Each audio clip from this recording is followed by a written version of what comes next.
दोस्तों नमस्कार। कैसे हैं आप लोग? आशा करते होंगे आप लोग बहुत अच्छे से पढ़ाई कर रहे हैं और आगे बढ़ रहे होंगे। ओके तो आज हम भारतीय अर्थव्यवस्था का तीसरा वीडियो आपके सामने प्रस्तुत कर रहे हैं। आज का जो टॉपिक रहेगा भारत में आर्थिक सुधार। ठीक है, भारत में आर्थिक सुधार बहुत ही इम्पोर्टेंट टॉपिक है। आप देखते जाइए, सिर्फ और सिर्फ और समझने का और समझाने का गारंटी मेरा है। ओके चलिए, सबसे पहले अभी ये थ्योरी चल रहा है। थ्योरी पार्ट पूरा हो जाने के बाद घटना चक्र का जो बुक लगेगा, घटना चक्र भारतीय अर्थव्यवस्था का पूरा क्वेश्चन हम लोग सीरीज के साथ देखेंगे। ओके तो सबसे पहले अभी थ्योरी लगातार आप देख लीजिए अर्थव्यवस्था का, जिससे कि ये समझिए पूरा जो अर्थव्यवस्था ना छोटा सा बुक है, उसको अच्छी तरह से हम लोग देख लेंगे। उसके बाद फिर डायरेक्ट आपको पूरा का पूरा क्वेश्चन एक बार में देख लेंगे। मतलब कहने का मतलब कि रेगुलेटी बनाना है आपको थ्योरी पेपर में, उसके बाद फिर रेगुलेटी बनाना है आपको क्वेश्चन प्रश्न पत्र में। चलिए, भारत में सर्वाधिक सुधार। भारत में आर्थिक सुधार का मतलब उन नीतियों से है जिनका प्रारंभ 1991 से अर्थव्यवस्था में कुशलता, उत्पादकता, लाभदायकता एवं प्रतियोगिता की शक्ति के स्तरों की वृद्धि करने के दृष्टिकोण से किया गया है। ओके, लंबे समय से चली आ रही लोक लुभावन आर्थिक नीतियों का भारतीय संविधान पर जो प्रभाव पड़ता है और प्रभाव पड़ा, उससे भारत के सामने भुगतान संतुलन की गंभीर समस्या उत्पन्न हुई। इस समस्या के समाधान के लिए भारत को अंतर्राष्ट्रीय मुद्रा कोष IMF की विस्तारित कोष सुविधा से विदेशी मुद्रा में सहायता मिली। ठीक है, लेकिन यह मदद कुछ शर्तों के साथ मिली। ठीक है, कुछ शर्तों के साथ मिली कि भारत को मध्यम अवधि में अर्थव्यवस्था में संरचनात्मक बदलाव लाने होंगे। ठीक है, ताकि भुगतान संतुलन की स्थिति पुनः उत्पन्न ना हो। ठीक है, पुनः उत्पन्न ना हो। भारत में आर्थिक सुधार में दो प्रकार की युक्तियां शामिल है। कौन कौन है? समष्टि अर्थशास्त्रीय स्थिरीकरण युक्तियां, दूसरा है संरचनात्मक सुधार।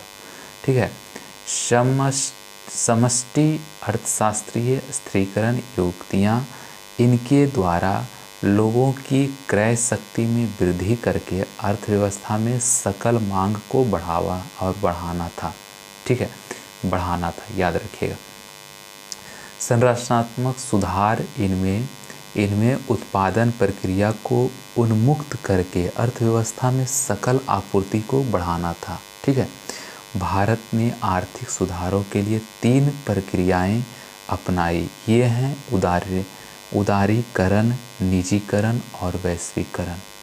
ठीक है, उदारीकरण, निजीकरण और वैश्वीकरण, याद रखिएगा, बहुत ही इम्पोर्टेंट है।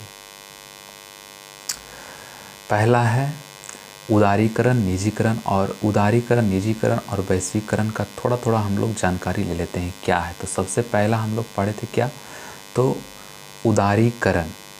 ठीक है, उदारीकरण का अर्थ व्यापार एवं उद्योग को अवांछित सरकारी नियंत्रणों एवं पाबंदियों से मुक्त करना है। इस नीति की 2 प्रमुख बातें हैं। पहला है निजी क्षेत्र को उन उद्योगों को चलाने की अनुमति देना जो पहले सार्वजनिक क्षेत्र के लिए आरक्षित थे। ठीक है, और दूसरा है निजी क्षेत्र के लिए बनाए गए नियमों में ढील देना।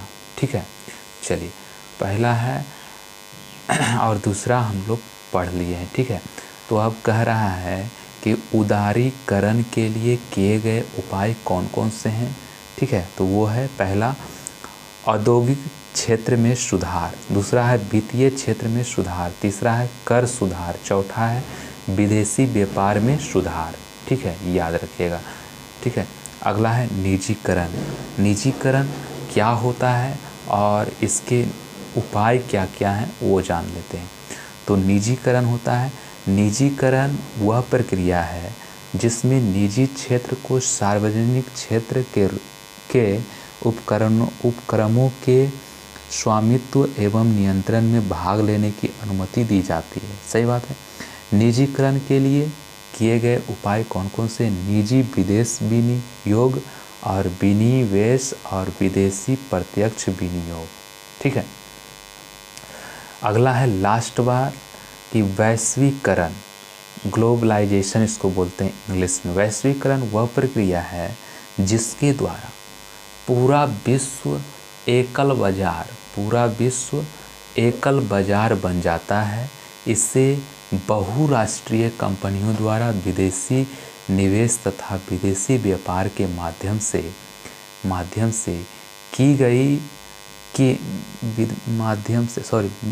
व्यापार के माध्यम से कई देशों के बीच तीव्र एकीकरण या परस्पर संबंध के रूप में भी समझा जा सकता है। इस प्रक्रिया में हम अंतर्राष्ट्रीय स्तर पर आर्थिक रूप से एक दूसरे पर निर्भर हो जाते हैं। ठीक है। और वैश्वीकरण के लिए किए गए कौन कौन से उपाय हैं वो सब भी जान लेते हैं कि रुपये का अवमूल्यन, रुपये का परिवर्तनशीलता, और तीसरा है टटकर एवं शुल्क में कमी, विदेशी विनियोग। ठीक है। और अगला जो है आर्थिक सुधारों की पीढ़ियाँ। भारत में आर्थिक सुधारों की 3 पीढ़ियाँ क्रियान्वित की जा चुकी है। ठीक है, जा चुकी है।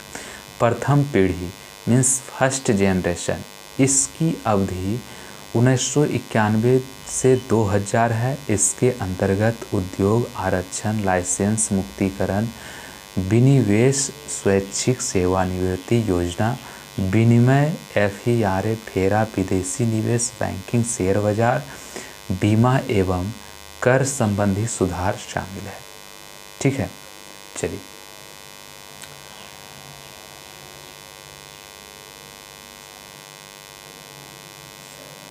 अगला है द्वितीय पीढ़ी।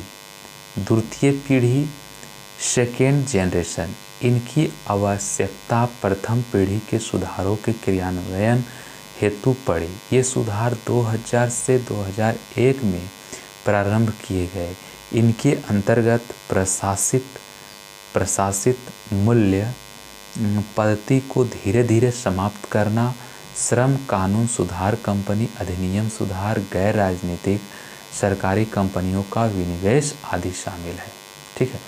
और अगला जो है तृतीय पीढ़ी, थर्ड जनरेशन मीन्स तृतीय पीढ़ी के अनुसार मीन्स आर्थिक सुधारों की शुरुआत 10वीं पंचवर्षीय योजना के कार्यान्वयन 2002 के साथ हुई। इसका उद्देश्य है आर्थिक सुधारों के लाभ का विकेंद्रीकरण करके लोगों को शामिल किया जा सके। इसके लिए पंचायती राज संस्थानों को सुदृढ़ बनाया जा रहा है। आर्थिक सुधारों की ये पीढ़ियाँ एक का समापन और दूसरे का प्रारंभ नहीं है, अपितु ये एक साथ परिचालित है। ठीक है, परिचालित है। अगला जो टॉपिक है, अगला टॉपिक का नाम है भारत में आर्थिक नियोजन। भारत में आर्थिक नियोजन बहुत इंपॉर्टेंट पॉइंट ये सब है। ठीक है, आप सबों के लिए। चलिए, भारत में आर्थिक नियोजन। आर्थिक नियोजन का अर्थ है राज्य के अभिकरणों द्वारा देश की आर्थिक संपदा और सेवाओं की एक निश्चित अवधि हेतु आवश्यकताओं का पूर्वानुमान लगाना। ठीक है, उसमें नियोजन के प्रमुख उद्देश्य हैं कौन कौन है? आर्थिक विकास की ऊंची दर प्राप्त करना। ठीक है, दूसरा है सामाजिक एवं आर्थिक न्याय। इसमें हम लोग 3 पॉइंट के रूप में पढ़ते हैं। आर्थिक असमानताएं में कमी, और दूसरा है आर्थिक शक्ति के केंद्रीकरण पर रोक, और तीसरा है समाज के कमजोर वर्गों का उत्थान। ठीक है, रोजगार के तीसरा है जो पॉइंट चल रहा था दूसरा, उसका तीसरा है रोजगार के अवसरों में वृद्धि। चौथा है आत्मनिर्भरता। पांचवा है आर्थिक स्थायित्व, छठा है क्षेत्रीय विषमताओं को दूर करना और सातवां है अर्थव्यवस्था का आधुनिकीकरण करना। ठीक है, चलिए भारत में आर्थिक नियोजन का इतिहास। भारत में आर्थिक नियोजन का इतिहास। भारत के लिए नियोजित अर्थव्यवस्था भारत के लिए नियोजित अर्थव्यवस्था। भारत में नियोजन की आवश्यकता का पहला विवरण 1934 में प्रकाशित एम विश्वेश्वरैया की पुस्तक भारत के लिए नियोजित अर्थव्यवस्था में मिलता है। ठीक है, में मिलता है। अगला जो पॉइंट है भारत में आर्थिक नियोजन का इतिहास में जो अगला पॉइंट है राष्ट्रीय नियोजन समिति है। राष्ट्रीय नियोजन समिति है। भारत में नियोजन की आवश्यकता पर विचार करने के लिए कांग्रेस ने हरिपुरा अधिवेशन 1938 में जवाहरलाल नेहरू की अध्यक्षता में राष्ट्रीय नियोजन समिति का गठन किया था। ठीक है, बॉम्बे प्लान। बॉम्बे के 8 प्रमुख उद्योगपति और उद्योगपतियों द्वारा 1944 में अर्देशीर दलाल की अध्यक्षता में बम्बई योजना प्रस्तुत किया गया। ठीक है, जन योजना 1945 में श्रमिक नेता M.N. राय ने जन योजना प्रस्तुत किया था। सर्वोदय योजना 1950 में जयप्रकाश नारायण ने एक योजना सर्वोदय योजना के नाम से प्रस्तुत की। ठीक है, नियोजन के प्रकार। दृष्टि नियोजन नियोजन के प्रकार में दृष्टि नियोजन पहला है। दृष्टि नियोजन इसका हम लोग थोड़ा सा जान लेते हैं, बहुत ही इम्पोर्टेंट है, कभी कभी ये चीज़ भी पूछ देता है। ठीक है, भारतीय योजना आयोग के अनुसार दृष्टि नियोजन एक लंबी अवधि 15,225 वर्ष के लिए अपनाए जाने वाले विकासों का खाका है। अर्थात इसमें पूर्व से ही दीर्घकालीन लक्ष्य निर्धारित किए जाते हैं, किंतु इस नियोजन का आशय 15 या 20 वर्षों की पूरी अवधि के लिए एक ही योजना का निर्माण करना नहीं है। ठीक है, वास्तव में दृष्टि नियोजन में 4 या 5 वर्ष की कई अल्पकालीन योजनाओं में विभक्त करके निर्धारित अवधि के भीतर योजना के बृहद उद्देश्यों को प्राप्त करने की कोशिश की जाती है। ठीक है, एक अल्पकालीन योजना जैसे पंचवर्षीय योजना को वार्षिक योजनाओं में विभक्त कर दिया जाता है ताकि प्रत्येक वार्षिक योजना पंचवर्षीय योजना के विस्तृत ढांचे में समायोजित हो जाए। ठीक है, अच्छी तरह से याद हो गया हो। दूसरा है परिचयात्मक सांकेतिक नियोजन। ठीक है, तो इसका मतलब क्या होता है, तो यहाँ पे जानिए। इस प्रकार के नियोजन में आर्थिक समृद्धि और विकास के मात्रात्मक लक्ष्यों के साथ साथ परिचयात्मक आर्थिक नीतियों की घोषणा की जाती है और नियोजन के लक्ष्य को पूरा करने का प्रथम प्रयास किया जाता है। इसमें प्रेरणा व्यवस्था अथवा विभिन्न प्रकार के प्रोत्साहन द्वारा ही व्यक्तियों से कार्य संपादित किया जाता है और कराया जाता है, और नियोजन का कार्य सरकार एवं निजी उपक्रमों दोनों के सम्मिलित प्रयासों द्वारा संपन्न होता है। ठीक है, योजना आयोग मीन्स प्लानिंग कमीशन। योजना आयोग का गठन 15 मार्च 1950 को केसी नियोगी समिति की संस्तुति के आधार पर किया गया। यह एक गैर संवैधानिक एवं परामर्शदात्री निकाय है। प्रधानमंत्री योजना आयोग के पदेन अध्यक्ष होते हैं। इस आयोग का एक उपाध्यक्ष, 3 पूर्वकालिक एवं 3 अंशकालिक सदस्य होते हैं। वित्त, रक्षा एवं गृह मंत्री इसके पदेन सदस्य होते हैं। योजना आयोग के प्रथम अध्यक्ष जवाहरलाल नेहरू एवं प्रत्यक्ष उपाध्यक्ष गुलजारी लाल नंदा थे। ठीक है, अब देखो, इसके उपाध्यक्ष एवं सदस्यों का कोई निश्चित कार्यकाल नहीं होता है। इनकी कोई निश्चित योग्यता भी नहीं होती है।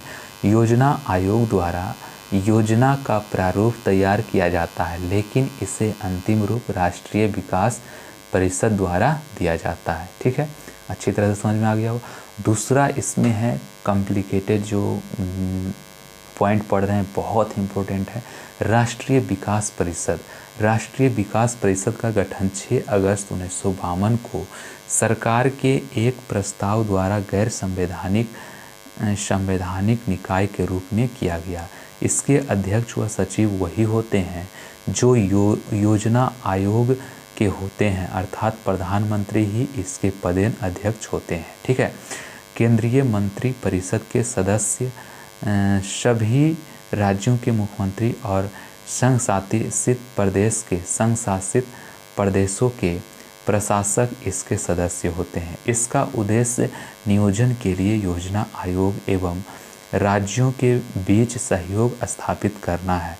इसका कार्य योजना आयोग द्वारा तैयार योजना के रूप में अंतिम रूप देना, समय समय पर उसका मूल्यांकन करना और राष्ट्रीय महत्व की नीतियों की समीक्षा करना होता है।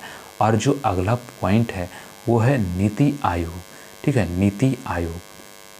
नीति आयोग राष्ट्रीय भारत परिवर्तन संस्थान।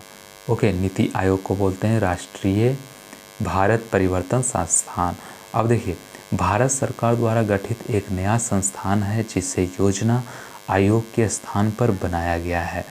जनवरी 2015 को इस नए संस्थान के संबंध में जानकारी देने वाला मंत्रिमंडल का प्रस्ताव जारी किया गया।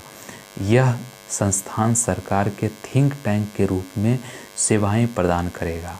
ओके, अब देखिए, प्रदान करेगा और उसे निर्देशात्मक एवं नीतिगत गतिशीलता प्रदान करेगा। नीति आयोग केंद्र और राज्य स्तरों पर सरकार को नीति के प्रमुख कारकों के संबंध में प्रासंगिक, महत्वपूर्ण एवं तकनीकी परामर्श उपलब्ध कराएगा। इसमें आर्थिक मोर्चे पर राष्ट्रीय और अंतर्राष्ट्रीय आयात, देश के भीतर साथ ही साथ अन्य देशों के बेहतरीन पद्धतियों का प्रसार, नए नीतिगत विचारों का समावेश और विशिष्ट विषयों पर आधारित समर्थन से संबंधित मामले शामिल होंगे।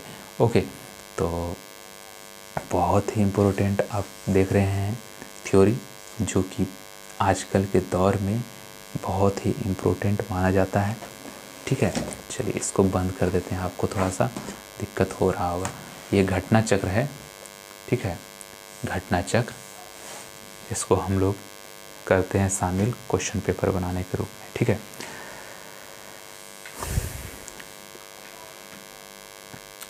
अगला है योजना आयोग एवं नीति आयोग में अंतर। योजना आयोग और नीति आयोग में अंतर क्या क्या होता है, तो उसके बारे में हम लोग जान लेते हैं। योजना आयोग और नीति आयोग में मूलभूत अंतर है कि इससे केंद्र से राज्यों की तरफ चलने वाले एक पक्षीय नीतिगत क्रम को एक महत्वपूर्ण विकासवादी परिवर्तन के रूप में, परिवर्तन यहाँ पे गलत है, के रूप में राज्यों की वास्तविक और सतत भागीदारी से बदल दिया जाएगा। ओके, नीति आयोग ग्राम पर विश्वसनीय योजना तैयार करने के लिए तंत्र विकास करेगा और इसे उत्तरोत्तर उच्च स्तर तक पहुंचाएगा। आयोग राष्ट्रीय और अंतर्राष्ट्रीय विशेषज्ञों, प्रैक्टिशनरों तथा अन्य हितधारकों के सहयोगात्मक समुदाय के जरिए ज्ञान, नवाचार, उद्यमशीलता सहायक प्रणाली बनाएगा। इसके अतिरिक्त आयोग कार्यक्रमों और नीतियों के क्रियान्वयन के लिए प्रौद्योगिकी उन्नयन और क्षमता निर्माण पर जोर देगा। ओके, अगला है नीति आयोग की संरचना। प्रधानमंत्री इसके पदेन अध्यक्ष होंगे। ठीक है, पदेन अध्यक्ष होंगे।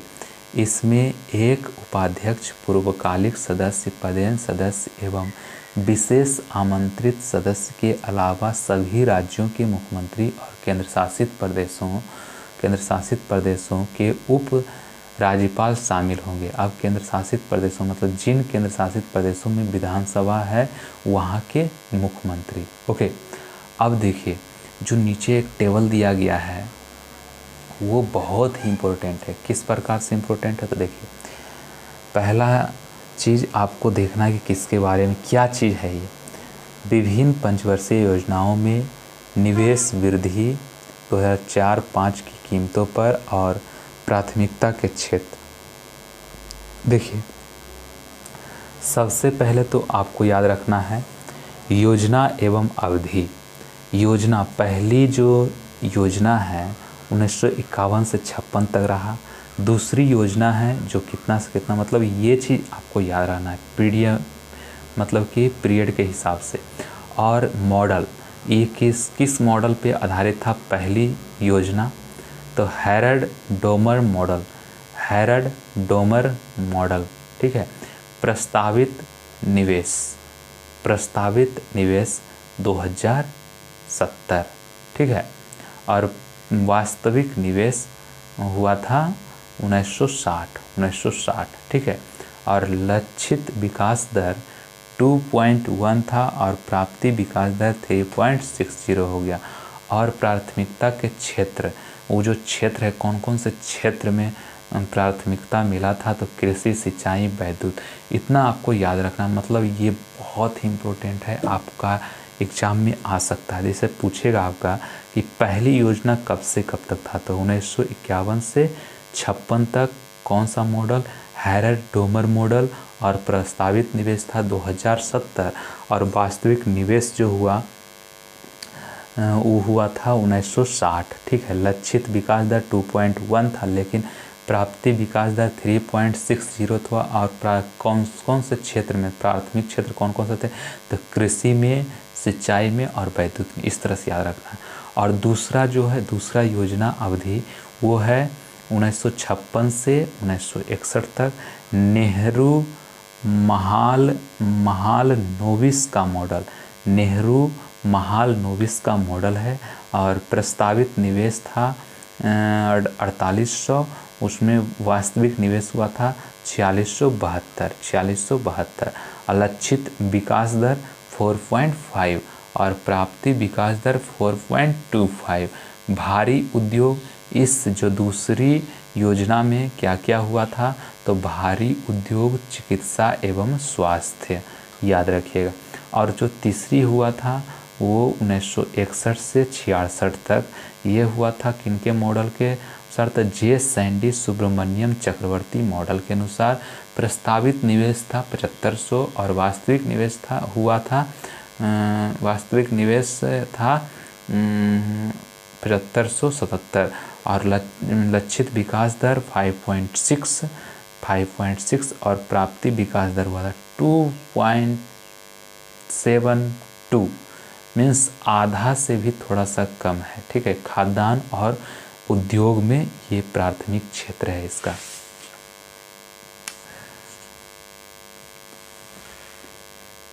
उसी तरह से आगे है, कह रहा है कि चौथी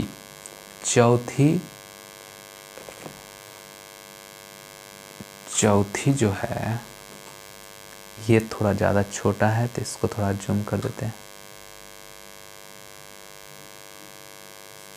ठीक है, तो दिखेगा, ठीक है, दिख रहा। चलिए, चौथी कब से कब तक रहा, 1969 से 74 तक। मॉडल था अशोक रुद्र एलन मान्य मॉडल, ठीक है।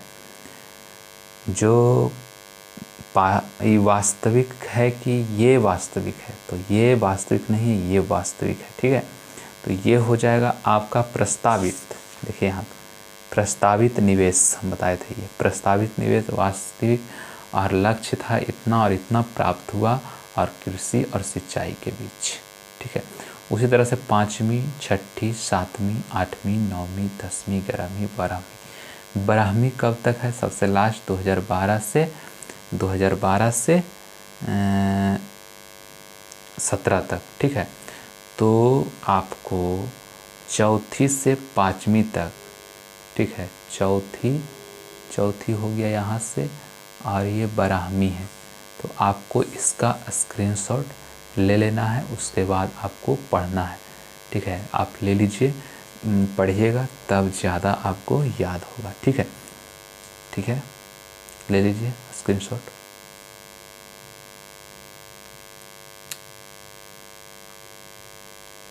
ठीक है, चलिए इसमें आप देखिए, जितने भी ये योजना है सभी को हम लोग बारीकी तरह से हम लोग पढ़ेंगे। कितनी योजना है? 12वीं योजना तक हम लोग पढ़ेंगे। ठीक है, बहुत ही अच्छी तरीके से इसी वीडियो में हम लोगों को पढ़ना है। ठीक है, क्योंकि अगला जो स्टार्ट करेंगे भारतीय कृषि होगा वो, तो इससे वो अलग हो जाएगा। तो आपको इसी कड़ी में आपको पढ़ना है। ठीक है, तो सबसे पहली योजना की तरफ चलते हैं। तो सबसे पहली योजना आपका हो गया क्या? पहली पंचवर्षीय योजना 1951 से 56 तक। यह योजना 1 अप्रैल 1951 को प्रारंभ हुई, लेकिन इसका अंतिम प्रारूप दिसंबर 1952 में प्रकाशित हुआ था। उस समय अर्थव्यवस्था बड़े पैमाने पर खाद्यान्न के आयात की समस्या एवं मूल्यों में वृद्धि का सामना कर रही थी। इसलिए योजना में कृषि, सिंचाई और विद्युत परियोजना को प्राथमिकता दी गई। योजना में प्राप्ति लक्ष्यों से अधिक थी। राष्ट्रीय आय में वार्षिक वृद्धि की दर 1993-94 की कीमतों पर 3.6% लक्ष्य कीमतों पर इतना थी, लेकिन लक्ष्य प्राप्त हुआ 2.1%। ठीक है, लक्ष्य था 2.1%, मतलब कि कम था, लेकिन प्राप्त हो गया हम सबको 3.6, मतलब ये सक्सेस हुआ था।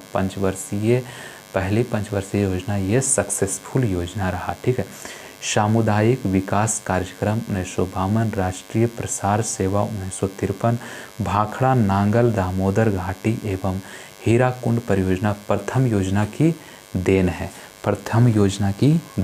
ठीक है, दूसरी पंचवर्षीय योजना क्या कहता है कि इस योजना में तीव्र औद्योगिकरण पर बल दिया गया, जिसमें भारी उद्योगों तथा पूंजीगत माल को प्राथमिकता दी गई। इस योजना के प्रमुख व्यवधान बंद अर्थव्यवस्था, खाद्यान्न संकट एवं पूंजी की कमी थी। ठीक है, पूंजी की कमी थी, ये चीज़ आपको याद होना चाहिए। चलिए अगला जो है इसी में है। ठीक है, अगला नहीं, इसी में थोड़ा सा और है कि इस योजना में राउरकेला उड़ीसा, भिलाई छत्तीसगढ़, राउरकेला कहाँ पड़ता है? उड़ीसा में, भिलाई पड़ता है छत्तीसगढ़ में, एवं दुर्गापुर जो कि पश्चिम बंगाल में पड़ता है, में इस्पात संयंत्र एवं इंटेग्रल कोच फैक्ट्री एवं चितरंजन लोकोमोटिव्स स्थापित किए गए। तीसरी पंचवर्षीय योजना है जो कि है 1961 से 66 तक। 1961 से 66 तक इस योजना द्वारा अर्थव्यवस्था को आत्मनिर्भर व स्वतः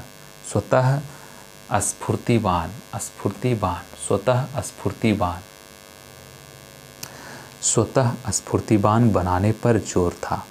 पहली बार संतुलित क्षेत्रीय विकास की अवधारणा पर विचार किया गया, लेकिन भारत चीन युद्ध 1962 में, भारत पाकिस्तान युद्ध 1965 तथा भीषण सूखा 1965-66 के कारण यह योजना अपने लक्ष्यों को प्राप्त नहीं कर सकी। इस योजना में बोकारो इस्पात संयंत्र 1964, unit trust of India 1964, industrial development bank of India IDBI 1964, भारतीय खाद्य निगम FCI 1965 और कृषि कीमत आयोग APC की स्थापना हुई। ठीक है। और तीसरी वार्षिक योजनाएं हैं 1966 से 69 ईस्वी तक। इस योजनावधि 1 अप्रैल 1966 से 31 मार्च 1969 को योजनावकाश भी कहा जाता है। तत्कालीन परिस्थितियों में खराब वित्तीय स्थिति, पाकिस्तान के साथ युद्ध एवं चीन से युद्ध में पराजित होने पर देश का मनोबल टूट जाने के कारण चौथी पंचवर्षीय योजना न शुरू करके सरकार ने वार्षिक योजना शुरू करने का निर्णय लिया। इन वार्षिक योजनाओं में एक नई कृषि नीति अपनाई गई और कृषि उत्पादन बढ़ाने के लिए उच्च गुणवत्ता वाले बीज, बड़े पैमाने पर उर्वरक का प्रयोग, सिंचाई क्षमता का विस्तार, भू संरक्षण आदि विधियों पर जोर दिया गया। वार्षिक योजनाओं में लीड बैंक योजना, नारीमन समिति की सिफारिश पर एवं 1966-67 के दौरान हरित क्रांति की शुरुआत हुई। ठीक है। और अगला है पंचवर्षीय योजना। पंचवर्षीय योजना कब से कब तक रहा था? 1969 से 74 के बीच में हुआ था। ठीक है। चौथी योजना के मुख्य उद्देश्य थे स्थिरता के साथ आर्थिक विकास और आत्मनिर्भरता की आधिकारिक प्राप्ति। 1971 के भारत पाकिस्तान युद्ध के कारण वित्तीय संकट उत्पन्न हुआ। इसके साथ ही आर्थिक सहायता एवं मुद्रास्फीति के कारण वित्तीय घाटे में बढ़ोतरी हुई, जिससे गैर योजना व्यय अधिक हो गया। ठीक है। मुख्य उपलब्धियां: 1969 में 14 वाणिज्यिक बैंकों का राष्ट्रीयकरण, 1974 में पोखरण में नाभिकीय परीक्षण में स्माइलिंग बुद्धा सूखा प्रवण क्षेत्र कार्यक्रम DPAP 1973-74 की शुरुआत हुआ। ठीक है। पांचवी पंचवर्षीय योजना 1974 से 1979 तक रहा। इस योजना का मुख्य उद्देश्य गरीबी उन्मूलन के साथ आत्मनिर्भरता प्राप्त करना था। 1975-76 में आपातकालीन के कारण योजना की अवधि अवरुद्ध हुई। ठीक है। केंद्र में सत्ता परिवर्तन के साथ जनता पार्टी की सरकार ने पांचवी योजना की अवधि को 1 वर्ष घटा दिया, अर्थात वित्त वर्ष 1978-79 की जगह यह योजना 1977-78 में पूरी होनी थी। ठीक है, पूरी होनी थी। एक नई योजना छठी योजना 1978 से 83 की शुरुआत जनता पार्टी द्वारा की गई, जिसे रोलिंग प्लान कहा गया है। 1980 में केंद्र में सत्ता परिवर्तन के साथ कांग्रेस की छठी योजना की शुरुआत 1980 से 85 की अवधि के लिए की, लेकिन इस समय जनता पार्टी की छठी योजना के 2 वर्ष पूरे हो चुके थे। कांग्रेस सरकार ने पहले वर्ष 1978-79 को पांचवी योजना में जोड़ दिया, जिसे जनता पार्टी सरकार ने घटाकर 4 वर्ष कर दिया था। इस तरह पांचवी योजना आधिकारिक रूप से पुनः 5 वर्षों की हो गई। ठीक है। 1974 से 79 दूसरे वर्ष, 1979 से 80 को कांग्रेस सरकार ने एक वार्षिक योजना का वर्ष घोषित किया। ठीक है। पांचवी योजना में न्यूनतम आवश्यकता कार्यक्रम की शुरुआत 1974, क्षेत्रीय ग्रामीण बैंक की स्थापना 2 अक्टूबर 1975, काम के बदले अनाज कार्यक्रम 1977-78, 20 सूत्री कार्यक्रम एवं अंत्योदय योजना की शुरुआत हुई। ओके। और जो अगला है छठी पंचवर्षीय योजना। छठी पंचवर्षीय योजना बहुत ही इम्पोर्टेंट है, जो कब से कब तक हुआ था? 1980 से 85। इस योजना में गरीबी निर्देशांक अर्थात ग्रामीण क्षेत्रों में 2400 कैलोरी और शहरी क्षेत्रों में 2100 कैलोरी प्रतिदिन का उपयोग गरीबी रेखा के रूप में परिभाषित किया गया। इस योजना के प्रमुख मुद्दे थे ग्रामीण क्षेत्रों में आर्थिक सामाजिक आधारभूत संरचना पर बल, लक्ष्य समूह प्रस्ताव की शुरुआत, राष्ट्रीय आय में वृद्धि, प्रौद्योगिकी का आधुनिकीकरण आदि। इस योजना में IRDP राष्ट्रीय ग्रामीण रोजगार कार्यक्रम 1980, ग्रामीण क्षेत्रों में महिलाओं और बच्चों का विकास DWACRA 1983, ग्रामीण भूमिहीन रोजगार गारंटी कार्यक्रम RLEGP 1983, 6 बैंकों का राष्ट्रीयकरण 1980, नाबार्ड 1982, एक्जिम बैंक 1982, ट्राइसेम आदि की शुरुआत हुई। 7वीं पंचवर्षीय योजना 1985 से 90 तक था। 1985 से 90 तक इसमें देखिए 7वीं योजना में तीव्र खाद्यान्न उत्पादन, रोजगार तथा सामान्य उत्पादकता में बढ़ोतरी पर बल दिया गया। नियोजन के मूल सिद्धांत विकास, आधुनिकीकरण, आत्मनिर्भरता तथा सामाजिक न्याय योजना के आधार के रूप में कायम रहे। योजना अवधि में अर्थव्यवस्था 6.02% और लक्ष्य था 5% के स्तर तक बढ़ी। ओके, लक्ष्य था इतना, प्राप्त हुआ था नहीं, लक्ष्य उतना ही हुआ और फिर उतना अति हुआ, कम था ना, घाटा लग गया। अब देखिए अगला जो है उसी में इस योजना में आरंभ हुए प्रमुख कार्यक्रम है स्पीड पोस्ट व्यवस्था 1986 में, कपार्ट की स्थापना 1986 में, सेवी की स्थापना 1988 में हुआ था, जवाहर रोजगार योजना 1989 में हुआ था, नेहरू रोजगार योजना 1989 में हुआ था। इतना काम हुआ था। दो वार्षिक योजनाएं 1990 से 52 तक।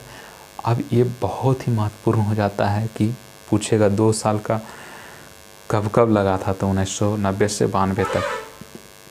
केंद्र में आ रहे राजनीतिक बदलाव और भुगतान संतुलन के संकट के कारण 1990-92 के दौरान पंचवर्षीय योजनाएं लागू नहीं की जा सकी। इस अवधि में लघु उद्योग के विकास के लिए 1990 में SIDBI की स्थापना हुई। ठीक है, 1991 में भारत में आर्थिक सुधारों की घोषणा की गई और 8वीं पंचवर्षीय योजना 1992 से 97 तक रहा। इस योजना की शुरुआत एक नए आर्थिक परिप्रेक्ष्य में हुई। आर्थिक सुधार की प्रक्रिया शुरू हो गई थी। इस योजना का मुख्य उद्देश्य था मानव संसाधन का विकास। भारत 1 जनवरी 1995 को विश्व व्यापार संगठन WTO का सदस्य बना तथा 1993 में प्रधानमंत्री रोजगार योजना की शुरुआत हुई। ठीक है। 9वीं पंचवर्षीय योजना क्या है? ठीक है, तो इस योजना के समय दक्षिण पूर्वी एशियाई देशों में वित्तीय संकट चल रहा था, जिसका प्रभाव भारतीय अर्थव्यवस्था पर भी पड़ा। हालांकि इस समय तक अर्थव्यवस्था 1990 के वित्तीय संकट से बाहर निकल चुकी थी। इस योजना का मुख्य उद्देश्य सामाजिक न्याय और समानता के साथ आर्थिक समृद्धि था। इसके लिए जीवन स्तर, रोजगार सृजन, आत्मनिर्भरता और क्षेत्रीय संतुलन जैसे क्षेत्रों पर विशेष बल दिया गया। और 10वीं पंचवर्षीय योजना 2002 से 2007 तक है। 10वीं योजना के अंतर्गत ऐसे महत्वपूर्ण कदम उठाए गए जिससे अर्थव्यवस्था में नियोजन की नीति में बदलाव आया। प्रति व्यक्ति आय को 10 वर्ष में दोगुना करना। और अगला है पॉइंट है 2007 तक गरीबी का अनुपात 26% से घटाकर 21% तथा 2012 तक 15% बिंदु तक लाना। ओके, 2013 तक सभी बच्चों को स्कूल में दाखिल कराना और करना। और 2007 तक सभी बच्चों को स्कूली पढ़ाई में के 5 साल पूरा करना। ठीक है। साक्षरता दर को 2007 तक 75% तक पहुंचाना। शिशु मृत्यु दर को 2007 तक प्रति हजार तक और 2012 में 28 प्रति हजार तक लाना और मातृत्व मृत्यु दर को 2007 तक 2 प्रति हजार एवं 2012 तक 1 प्रति हजार तक लाना। ओके,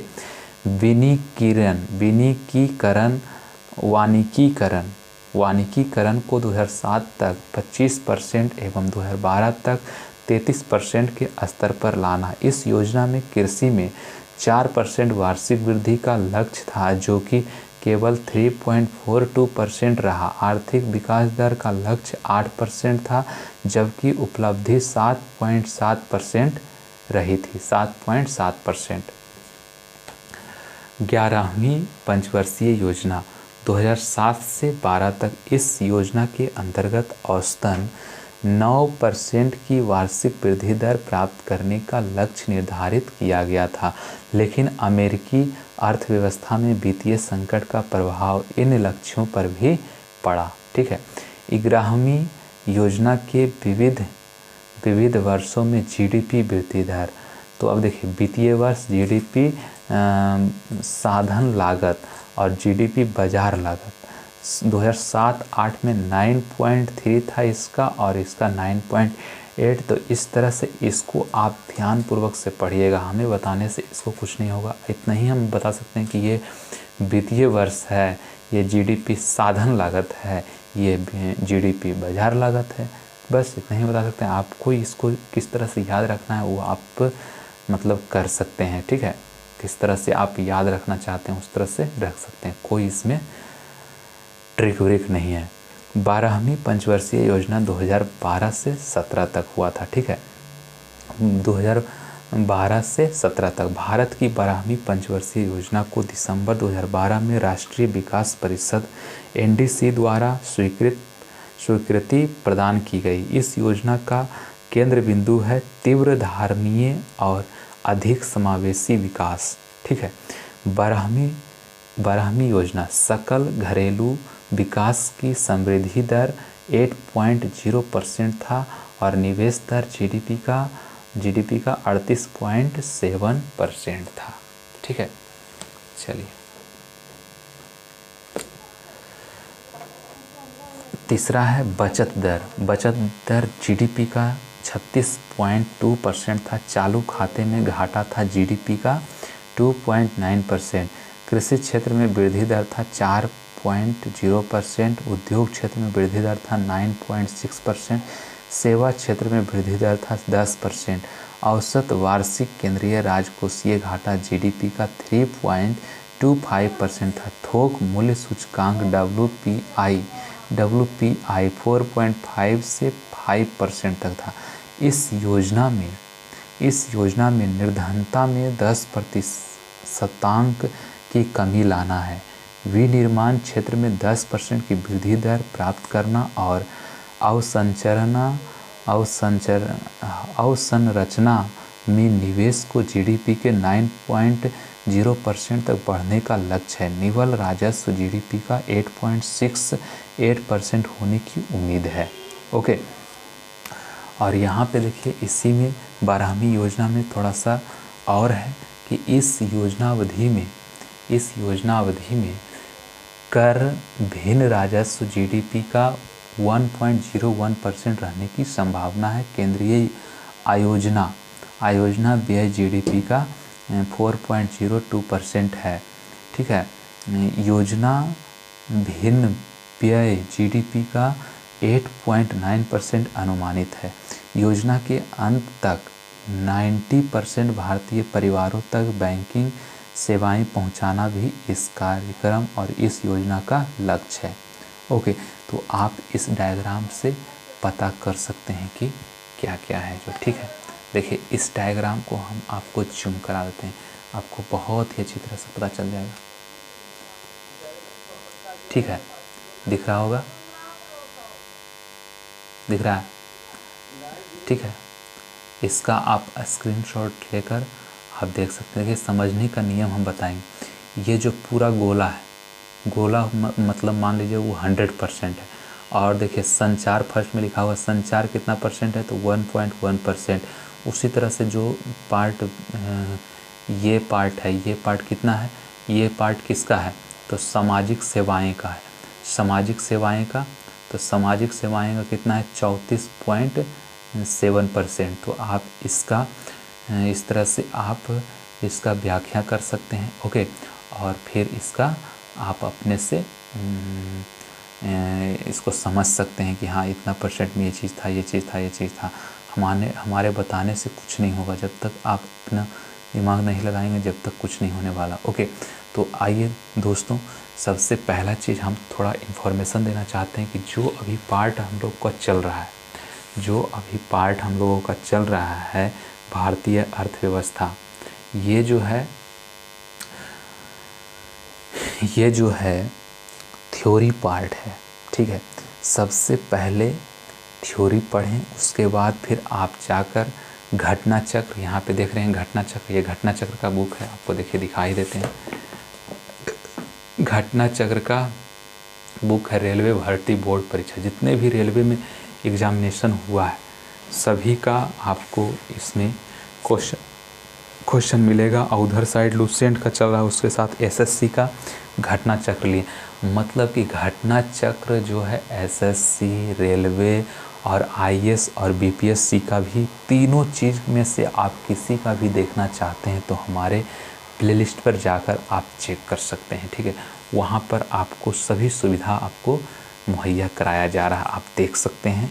तो लास्ट में दोस्तों, लास्ट बात यह है कि आप पढ़ाई करें तो ध्यानपूर्वक से पढ़ाई करें। और लास्ट बात एक और बोलना चाहते हैं, वो बहुत ही दिल छू लेने वाला बात है दोस्तों। क्या बात है जो दोस्तों, जन्नत का हर लम्हा दीदार किया था, जन्नत का हर लम्हा दीदार किया था माँ तूने, जब गोद में उठाकर प्यार किया था, जब गोद में उठाकर प्यार किया था। तो इन्हीं शब्दों से हम यहाँ पे आपसे आज्ञा लेना चाहते हैं। जय हिंद, जय भारत।